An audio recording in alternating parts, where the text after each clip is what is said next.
Appreciate you guys for tuning in. Remember, subscribe is the vibe, my boy. Your boy's on the road to 4K. Humbly. Yo, it's over for my Lakers, man. I ain't gonna sit here and cry sob story. I had them winning the championship. I'm not gonna lie. Things were coming together pretty swell, man. Austin Reeves was doing his thing. My son Hachi was doing his thing. AD was still up and down, but he was still consistent. And Braun, even though his foot was banged up, the dude was walking, giving you 22. But man, them Nuggets, them boys I call chicken nuggets. I ain't even gonna hold you, they shut me up. I've been selling their ass out the whole season, and in that series, they whitewashed my Lakers, bro. It wasn't even close. It was People's Elbow, Stone Cold Stunner, Pedigree, you name it, the Lakers called it. And four. So I'd be the first one to tell you that I overlooked the Nuggets, because who did it? I mean, granted, they were the #1 seed basically all throughout the year. It was just, we look at that team just like, Murray, Joker can't guard nobody.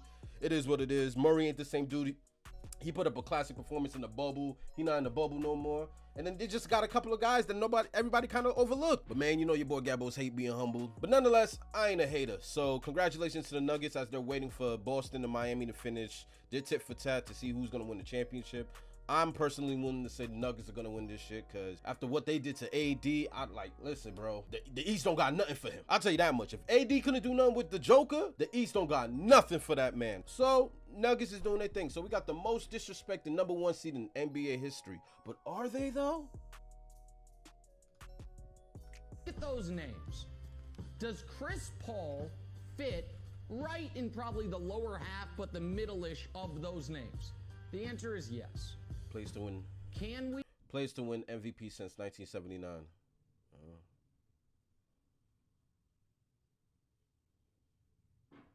That James Harden MVP still gets me every single time, bro. It is what it is.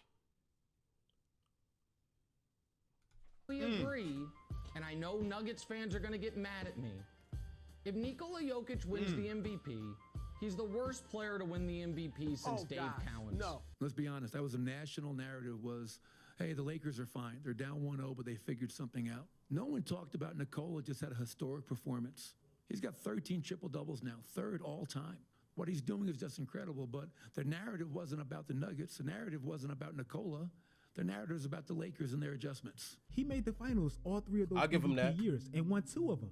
I'm not saying he has to do that, but we can't lower the bar for Jokic because we didn't for James Harden early in Houston when he was playing superior teams. We didn't for LeBron early in Cleveland when he was playing superior teams. We didn't for Giannis when he was winning those MVPs, but he didn't break through. We can't do it for Jokic. The bar is at minimum making the NBA Finals.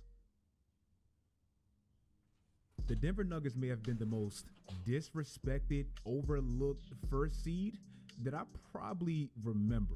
I went back and checked the championship odds before this year's playoffs, and even after all they accomplished during this regular season, Denver, they were ranked around 5th, 6th by most sites' odds. At least for me, going into this year's playoffs, especially in the West, it was extremely tough to make a confident prediction because everything felt wide open. It didn't really feel like it was a crystal clear favorite. The Suns were 8-0 with Book and KD, so out of respect of what that duo could possibly be, they were naturally finals favorites. I even picked them. The Lakers, they were on this 180 season turnaround with the moves they made at the deadline, so out of respect for LeBron and AD, they had to at least be mentioned.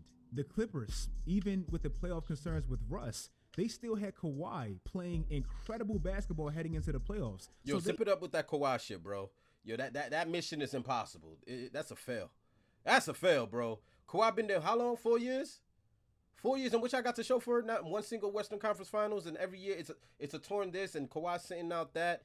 That mission was an absolute fail, bro. Like to trade Shai Gilgeous-Alexander for Paul George, and we see what Shai is doing.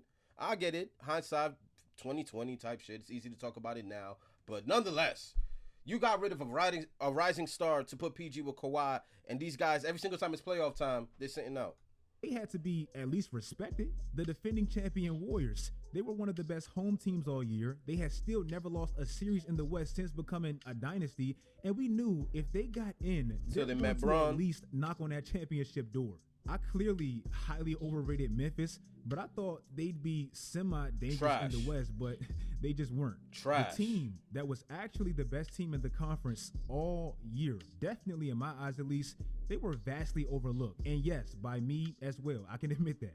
I remember when the trade deadline first took place and it completely rocked the NBA world. When KD got traded, I literally didn't sleep. I'll never forget that. But most of the sites that posted winners and losers list, they had Denver as losers. Not because of anything Denver did wrong per se, but the conference they sat on top of had just significantly gotten better.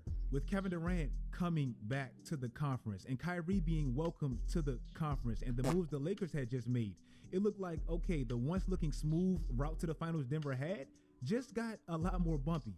That was the overall perspective at that specific time. I remember in March, and I won't lie, I thought like this too.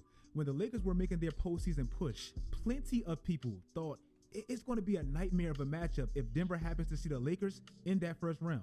AD and Vando was this crazy defensive tandem that Jokic just didn't want to see. LeBron is going to have a freeway to the lane because Jokic isn't much of a rim protector.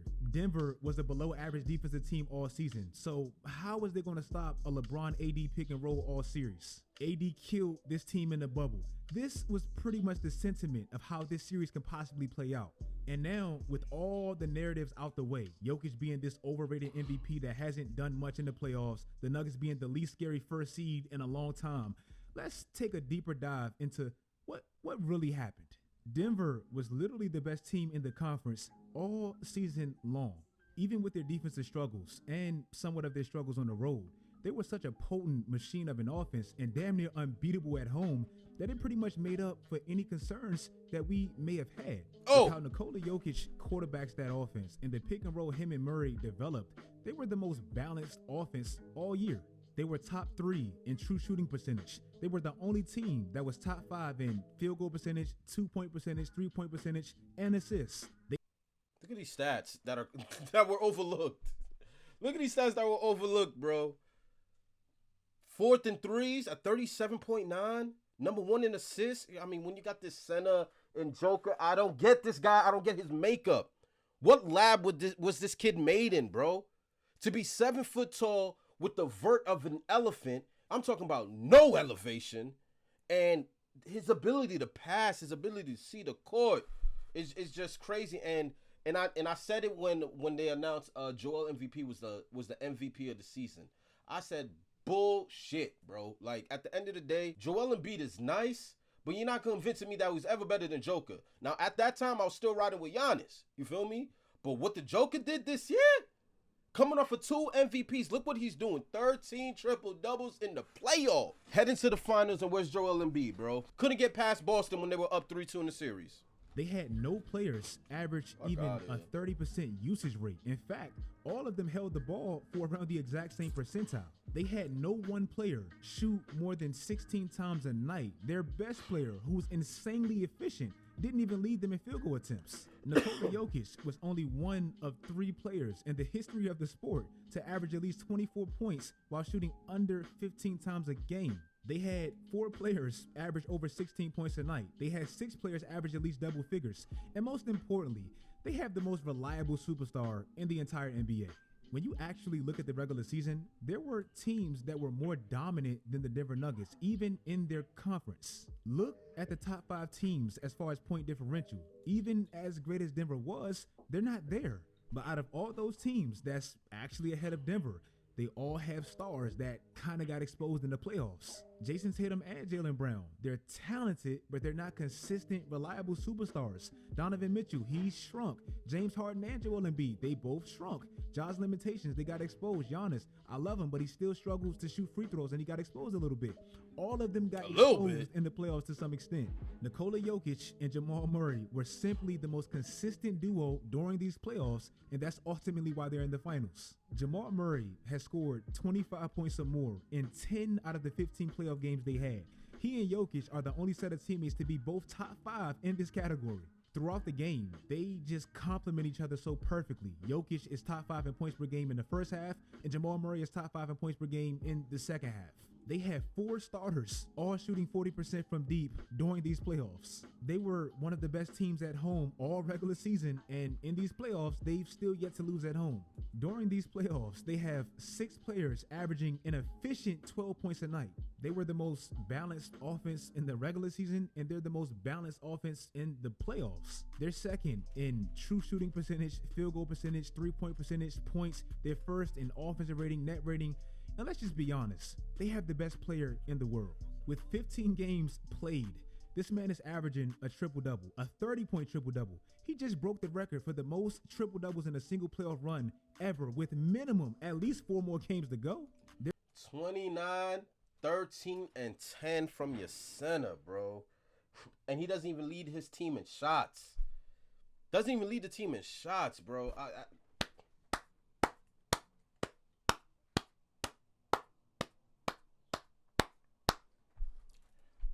AD could never. Anthony Davis could never.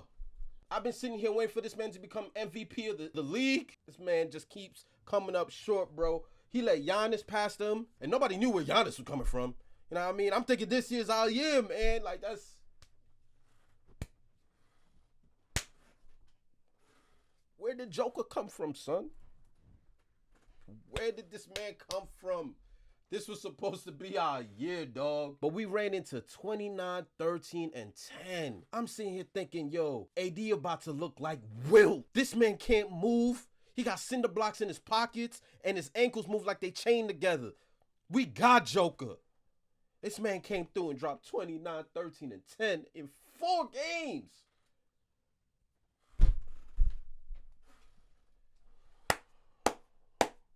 Gotta give it up, bro. There's only been 5 players to average a triple-double in the playoffs. He's doing it by far the most efficiently. He's destroying the league in plus minus. In fact, he's only had 1 game where he was a negative. He's destroying the league in PER. Any narrative that was ever written about this man has proven to be false. This team is, to me, the most disrespected first seed that I can remember, because it's one thing to be disrespected as a first seed and you don't even have a top 10 player like Utah a few years ago or Atlanta a few years ago or Boston when they had Isaiah Thomas. It's a whole different level of disrespect to have arguably the best player in the world on your team, literally the reigning back-to-back MVP on your team, be completely healthy and pretty deep, and still not really get recognition as favorites. The last 2 MVP years, Nikola Jokic played on inferior teams because of injuries. As soon as they became whole again, he got his team to the finals. Not only did he get his team to the finals, he went through the 2 teams that got the most recognition for their moves at the deadline, making them so supposedly dangerous. I had my doubts about this team mainly because of the competition, but this team and that guy and that duo, and I even like the coach. The role players. If you guys like this video, Anybody complaining about us not getting the Lakers and Celtics, you are just not an NBA fan, bro. Like, if we get Jimmy Butler versus Nikola Jokic, 2 players that's literally been the 2 best players in the playoffs, all playoffs, what do you... I don't understand. Man, shut up. Nobody want to see no damn Jimmy Butler versus Joker. I don't care how hot Jimmy been. The hell you talking about? Stop it. Lord, give me Boston and the Nuggets. Save this year's NBA Finals by giving me Boston and the Nuggets, bro. I don't want to see Jimmy Butler and some Band-Aids and sticks pull up to the finals just to get swept. I'm good. We don't want to see a sweep in the finals, bro. We waited all year for the finals for this moment. Ain't nobody trying to see Jimmy.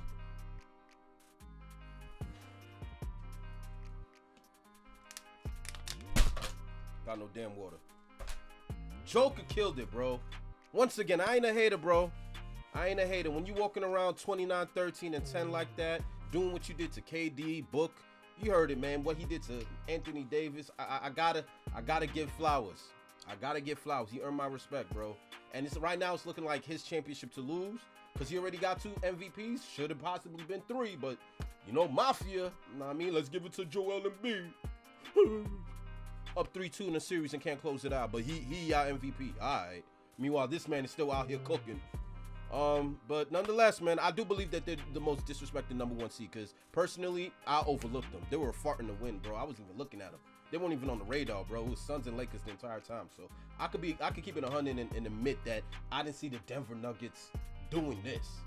You know what I mean? I don't know, something about the location, the city, the team, but Joker proved that he is called the Joker for a reason. This boy's a wild card, man. You can't predict what he gonna do, but he's efficient. The most efficient triple-double of all time.